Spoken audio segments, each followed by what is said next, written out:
put it that way. What is the idea behind it? It's been used in other cultures for eons, right? Yeah, so the origin of it, they found it, there's a legend surrounding, a porcupine that found it was gnawing on a tree, and then the shaman, came and brought it home to his wife to cook, and the wife ate the porcupine and just started tripping out and have this intense visions and encounters with deities and understanding, truth about things in a way that was never possible. And the shaman goes back to his wife. He's like, holy shit, what's going on here? And then so, they look back where they trapped the porcupine and it was eating the bark of this particular tree. And the tree was the Iboga tree, which grows in Gabon in Africa. And so the shaman took it, got it directly from the source, and started using the medicine. And the Iboga Bwiti tradition was born, which is where the main shamanic tradition is. And part of the shamanic tradition that I went to go see down in Costa Rica, I went to see a gentleman who was a 10th generation Bwiti Shaman straight out of Gabon. So that's where it was initially founded. And then it gets a lot more press actually for its kind of drug rehab use. There's a lot of clinics for rehabilitation for like heroin addicts and different people like that. And they generally isolate the alkaloid ibogaine out of the iboga root when they do that. So it's not quite the same as what we did. We did a partial extraction, so it was like half ibogaine, but still had a lot of the full alkaloids of the iboga root. But the clinics, they just focus on the ibogaine and have a amazingly high success rate with detox situations. And I actually saw a gentleman down there at the Iboga House where I went who showed up addicted to heroin and then just had a harrowing, brutal, like 3.5 day Iboga session and came out and he was on top of the world. I mean, really. Wow. Obviously, is it a mold? What is the no? It's actually it's a bark. Yeah, but what is the actual ingredients or the medicine side of that's making it? Yeah, it's an alkaloid actually. So it's the ibogaine alkaloid is the main alkaloid, and that alkaloid is found in the bark and in the roots of this particular tree that has this weird pepper-shaped fruit that grows on it. So what is it doing to you? Yeah, well, it's the interesting thing about Iboga that separates it from everything else, and I'll tell my full experience as well, but the Iboga shamans and the way they talk about it is completely different than the ayahuasca shamans. Ayahuasca shamans talk about going farther. Everything is about exploring other dimensions, going beyond and bringing back information from those dimensions. And the Bwiti shamans, they talk about going deeper, like going farther inside yourself, because inside of you is a soul that has access to infinite knowledge. So you can actually go inside yourself and find out the truth to virtually anything without having to go outside. So it's a whole different kind of paradigm that it has. Holy shit. And as we'll get into my story, the lucidity on Iboga is unreal, like nothing you've ever experienced. It's almost like ayahuasca when you're going farther and trying to get information from these other dimensions. There's a translation issue. So sometimes it smashes against your perception and all you see are webs and colors and figures and spirit teachers and weird shit because you can't understand the information from beyond.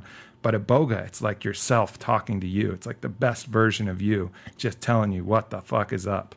And you're like, and there's like no translation issue. Inner voice? It's like that, but it's like the ruthless inner voice of truth. Wow. Like you just can't fudge with it.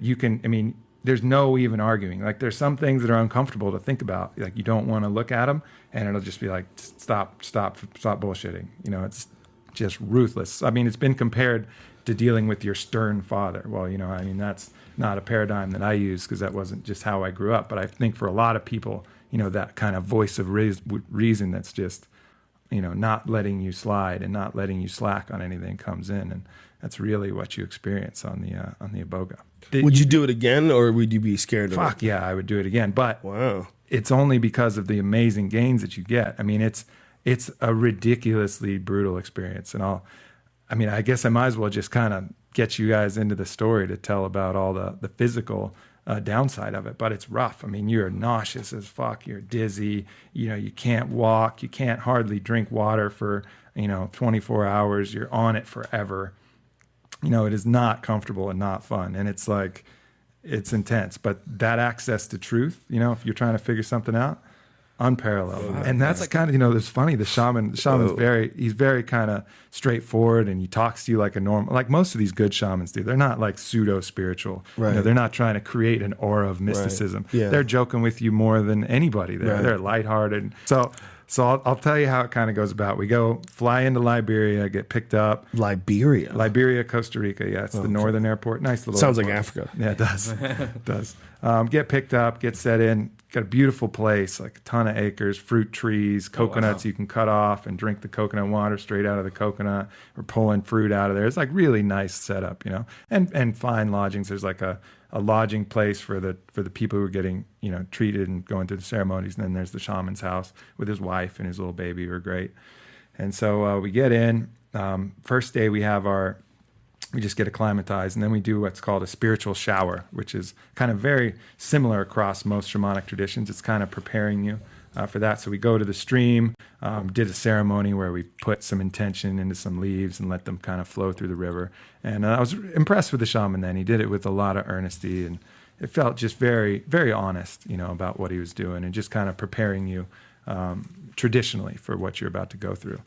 And then that night around 7:30, we sit around there and we're in a little circle, and he starts talking, just generally about basically faith-based experience and experience-based spirituality, and just kind of railing against people who just believe things on faith. He says, in our culture, if we can't share that experience, if multiple people can't get it, it's bullshit. And he was like he was talking about astrology. He's like, some people want to tell me that star is going to make me feel a certain way. Okay, I'll go find out. I'll go check. I'll go see. And if that star doesn't give me anything, well, I'm not going to believe it. It's not truth for me. And they have this very much kind of like a show me kind of philosophy on their spirituality, which is very similar to what I encountered in Peru as well, when they were talking, very esoteric stuff about the Viracocha and about the soul leaving the body. And it's like, how do you know? Like, well, we see it, stupid. We see that happen, and it's repeatable. At least to them, it's repeatable. What is Iboga native to? Gabon in Africa. So, and it's legal in Costa Rica and a lot of South American countries, legal in the UK as well, actually. But it comes out of Africa. So they just ship it over, and he prepares it in the same way. They ship him the whole bark, and he does the preparations on it.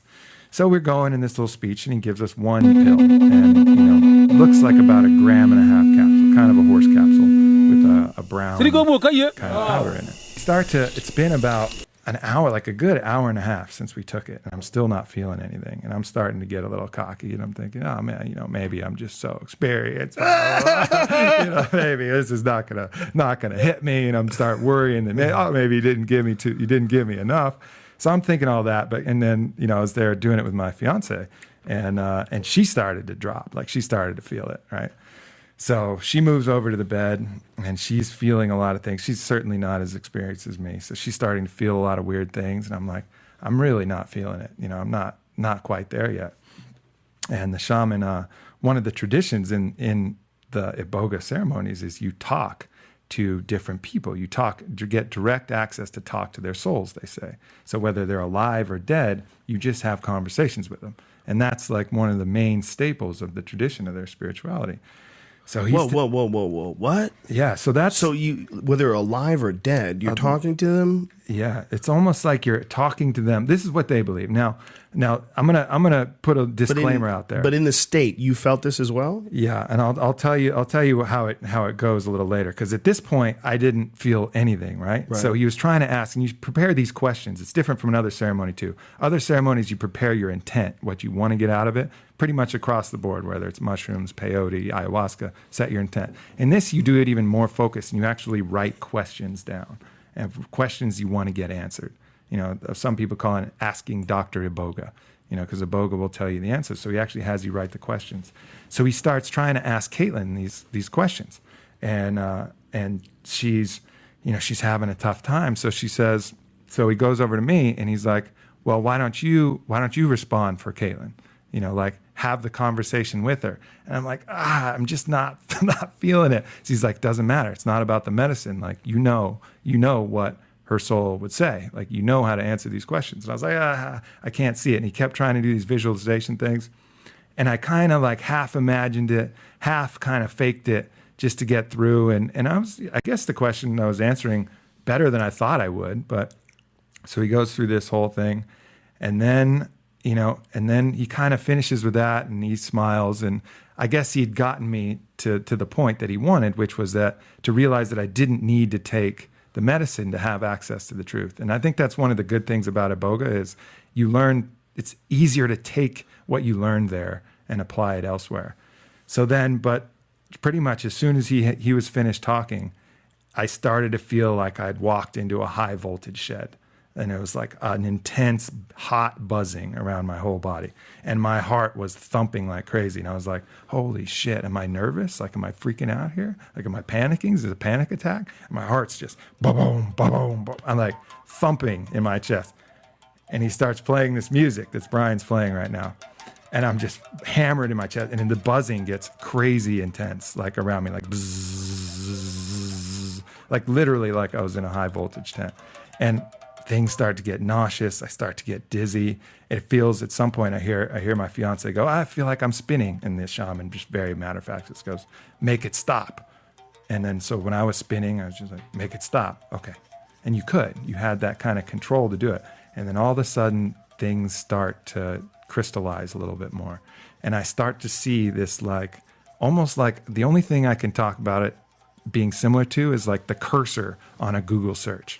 Like I could literally point to anything I wanted to go and any question that I had and find answers and access that would come to me usually in words, but sometimes in pictures when I needed pictures. So then I had full kind of control over this experience. Whoa. Yeah, it was nuts. And so from there, I start going through my questions, and I had about 10 questions, and I start analyzing different things. So my first question was very personal. It was about what, my own demons, my own limitations, things that were holding me back. And it gave this very kind of like in-depth dissertation about the different aspects of myself. So there was one aspect, which was kind of my soul aspect, you could call it, if you will. And that some people have called it your God self, but that's your ideal self. That's your actualized being. That's your soul, the best part of yourself. But then there was the mind. And the mind does all kinds of things for survival that end up sabotaging what you really want to do. What Pressfield would call resistance. All of these different games that your mind will play when it's running the ship and when it's at the helm that are going to sabotage what you're trying to get out of life and your true happiness.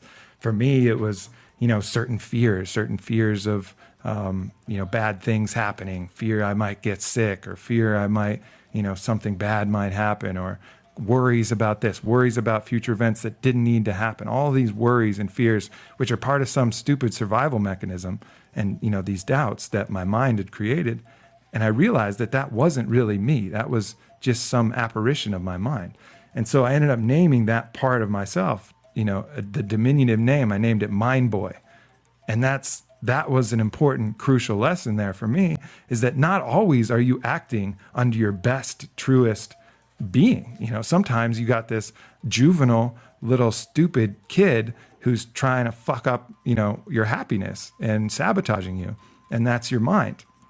And so just being able to recognize that, was able to kind of put that in its place and make a huge difference. And then, of course, the third component is, the physical being, your body, the primate part of yourself.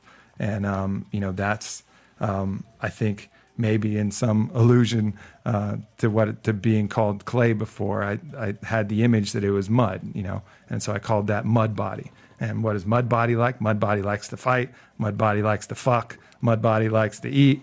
He just likes the physical parts of things, and that's the very animal side of us. And that's that's an important side. I mean, that's part of the joy and the magic of being alive. But you can't get run by that shit either. You can't be just on some obsession to cram as much pleasure into every orifice you can. It's the whole point of that being the physical experience is brutal. I mean, your body is going through some serious work, but your mind is just on this fucking beautiful channel that you can access things that are really remarkable. And do you think that this interface that you saw, where it was almost like a cursor and you move it, was that influenced by your own experience with computers? And you think that it was like implanted, like, well, this is an easy way to describe it to him. Let's just show it to him like this. Totally. I think a lot of this stuff is just coming from what's best to explain to you how Here's to do the it. most familiar way he's familiar used way. to is a computer screen. Totally. Click on this. Totally. Right. And that's how it comes to you. And that was very evident too, because everything else up to the first three questions were voice, like I said.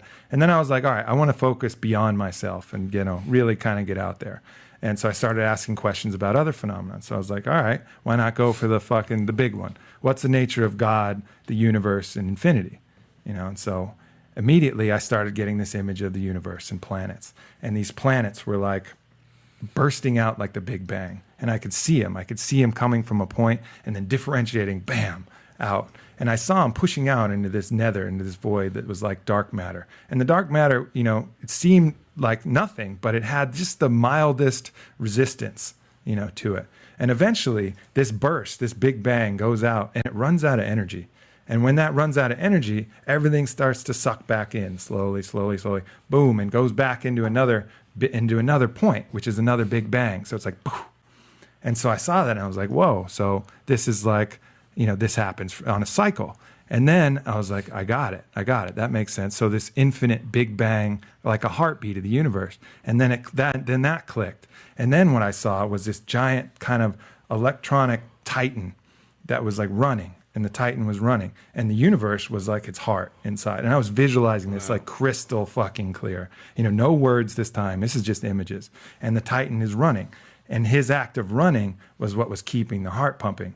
And that is what it told me. That was the nature of God, was this titan. And the reason all that God is doing basically is running. He's running so that life can exist, so that the heartbeat of the universe will continue. He's not making decisions. He's not deciding whether the Denver Broncos beat the fucking Colts or whoever else, people think that this God up there is trying to do. No, he's doing the important thing, which is continuing to run and continuing to let that heartbeat of the universe go and allow there to be life. And that was the force behind it. So, so to finish that, and then the nature, I was like, what about the nature of infinity? And then boom, and I think you even have a comedy bit on this, and it's about the infinite, parts of the universe. There wasn't just one titan, there was thousands of titans, and they were all running around on a circular track. And that's the nature of infinity, this heartbeat in as many universes as you can imagine, and as many heartbeats as you can imagine, running forever. Well, if you just loop. think of how big the fucking solar system is, just the solar system, just the shit that we know, just what we have pictures of, you can't even wrap your head around how many miles that is, about how far away it is to get to fucking Neptune in your car. You can't even wrap your head around it. It's beyond belief that anything can truly be that far. Yeah. Now realize that is a fraction of a galaxy, and then not even a very big galaxy, a normal sized galaxy. Yeah. And then even in the center of every galaxy, there's a supermassive black hole that is 0.5% of the mass of the entire galaxy. The bigger the galaxy, the bigger the black hole. And they believe inside every one of those supermassive black holes may very likely be a whole nother universe with hundreds of billions of new galaxies, each with black holes, and that's how the universe is structured. That the universe is massive, impossibly large things that are inside of massive, impossibly, and it just goes on and on and on, and that fractally forever. I think it is the hero's journey. That's what I think these psychedelic trips are. I know people say that sounds grandiose, it sounds ridiculous, but when you take a psychedelic, there's a reason why it's called a trip. It's not an ordeal. It's a trip. You're going somewhere. You're going on a fucking hero's journey. You're going to be a hero of your own life, to sort of reconstruct your own life and get a chance at starting it anew, get a reset button, get a perspective enhancement where you realize the terrible patterns that you've been existing under and you don't have to do them anymore. Let's get through this. But yes, a harrowing ordeal, but every warrior must go through horrid battles That's it. I mean, we don't have the external fights that we used to. I mean, some people do. Yeah, UFC fighters, they can manifest that. Yeah. But really, those kind of external manifestations of testing what you have in a life or death situation, we don't have it. But where we can find that still is going deep. Challenging. Facing your fears about death and coming out the other side. So I'll tell you how it kind of goes about. Drove us back and then, set us up back in our room. And then that was the second 12 hours of the trip. And then the physical symptoms started to go away. The nausea wasn't so bad. We could take little sips of water. But that was probably the fucking coolest 12 hours I've ever had in my life. Really? Because my brain was still like firing like it's never fired before, like really like lucid, and I could think clearly, maybe not quite as deeply as I could before, but still like brilliantly on things. And it was like so light and so flexible, and it was just awesome. And so I was there with my fiance, and we were talking about things, and we'd get the same answer at the same time, almost on every issue that we came up with.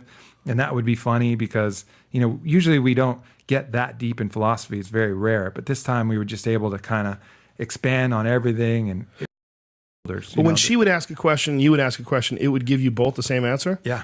Whoa. Yeah. And then another phenomenon that I could do too is anytime I felt like I wanted to talk to somebody, part of that kind of ancestor belief, it's called the ancestor medicine, because you can talk to people. So I'd been talking to people during this kind of experience in my head, and I could imagine them in places where I grew up. Like I imagined my father, I was talking to my father at some point, and I imagined him in one of my childhood houses, and I could fucking look around in the house and see the art on the walls, see the texture of the carpets, shit that I had totally forgotten. And I was like, I am fucking there. Like, holy shit, this is the coffee stain on that chess table that we used to play that had the other chess table on top of it. It was over there, and I could see the fucking mark on that.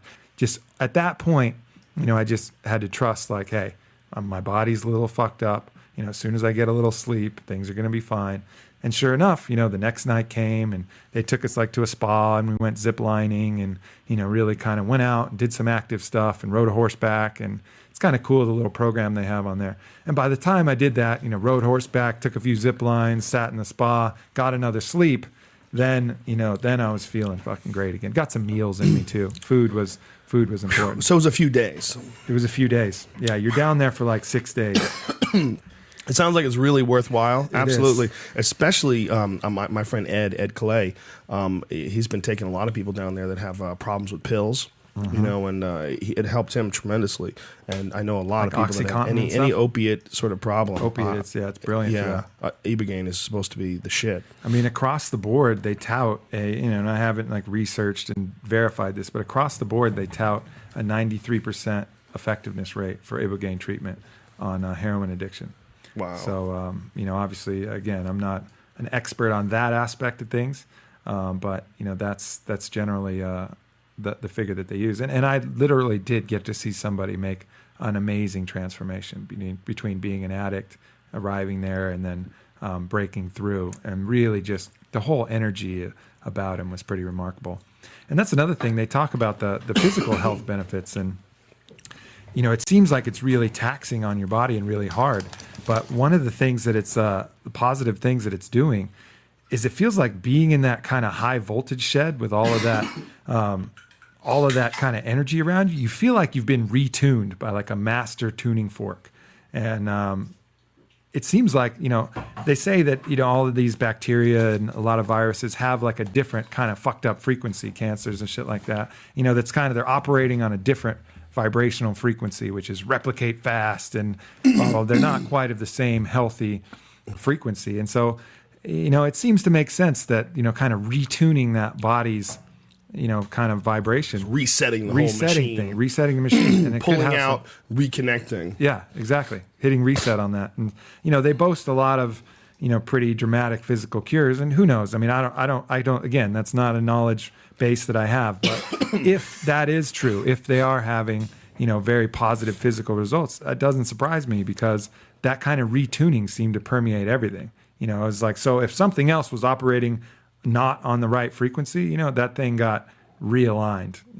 I really feel like that was definitely possible. But again, that's something that's the problem with not having these things legal, so we can't study it. What did you feel is causing it? Did you feel that it's like does it feel like a higher power? Does it feel like a higher intelligence? Does it feel like just this is what happens when you mix oil with water? This is what happens when you mix Ibogaine with people? You know what I'm saying? Was it just a physical reaction that's beneficial? Did you feel like there was, I mean, obviously this is just going on your feeling, which is, you know, what crazy evidence is that? But does it feel like you're being guided? Does it feel like intelligent life? It does. Well, because it's a question and answer kind of scenario. Now, you feel like I mean, never before have I had such a direct, you get what you ask for kind of response. Usually you kind of set intent and it's vague and it comes to you in weird ways and you put the pieces of the puzzle together after you're done, like, oh shit, that's why I was being shown that. Or you come to unique epiphanies that are kind of tangentially related. This one was a direct fucking question and answer. It was like you got put towards the source of truth, and whether that truth, like they say, is within inside yourself or elsewhere, you know, I don't think it's even that relevant at that point. It's really, you are going to get to the truth that you know, your infinite soul knows, and that's going to help guide you. I think you must have influenced a lot of people's ideas on the subjects of Ibogaine today. I think there's quite a few people right now that are thinking that it's a great idea for them, and quite a few people that are thinking there's no fucking way I'm ever going to do that shit. It's a challenge, you know, but I think the most important thing is just don't have this irrational fear about these psychedelics. Like, listen to yourself. Maybe Ibogaine will never be the one for you, but you know, if you're afraid of exploring these parts of your mind, just conquer that fear. You know, use the tools that are available.